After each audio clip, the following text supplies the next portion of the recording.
सावी सावी लवकर ये ग, उशीर नको करूस। जर तुला पोचायला उशीर झाला तर इथं काय घडेल ना याचा विचार सुद्धा करवत नाहीये मला। ओ दामिनी बाई, भाऊ भाऊ भाऊ दामिनी बाई, ऐका ना भाऊ, भाऊ प्लीज समजू शकते पण तुम्ही ऐका ना माझं, प्लीज नका भेटू। काय चाललंय? काय तमाशा लावलाय हा? दामिनी बाई बरं झालं तुम्ही आला।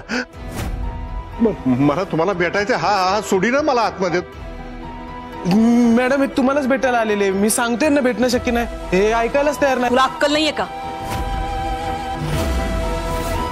कोणाशी बोलतोस तू? कळायला पाहिजे ना तुला।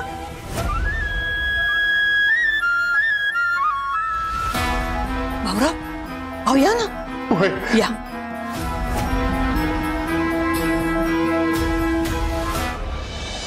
काय झालं सावे? हा आई काय झालं? सापडले का नाही भाऊ? सावे अगं सांग की काय झालं? आई अगं भाऊ,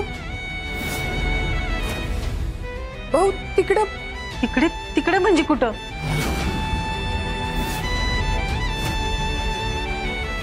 मुजुमदारांकडे।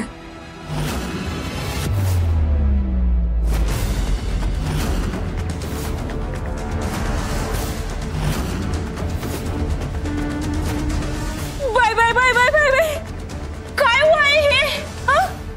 बघितलं का वंस, तुमच्यामुळे आमच्या भाऊंना काय काय सोसायला लागतंय। लय काळजीच्या बाता करताय ना तुम्ही। बघा बघा आता तुमच्यामुळे आमच्या भाऊंना त्या मुजुमदारांच्या घरी जायची वेळ आली। आई आपल्याला डॉक्टरांनी काय सांगितलं होतं, भाऊंच्या मनावर ताण येईल असं काही करायचं नाही म्हणून। आता आता तिकडे भाऊंच्या मनावर काय काय कोसळेल काय माहिती देवा। जरा गप्प बस ग दीपे, अगं जरा शांत बसता येत नाही तुला? इकडे चाललंय काय आणि काही बडबडायचं असतंय तुला? सावे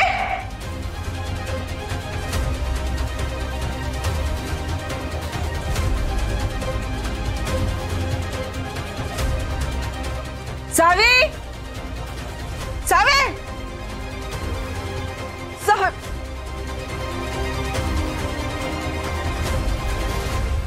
वंस आता निघालायस ना तर आपल्या जमिनीची कागद घेऊन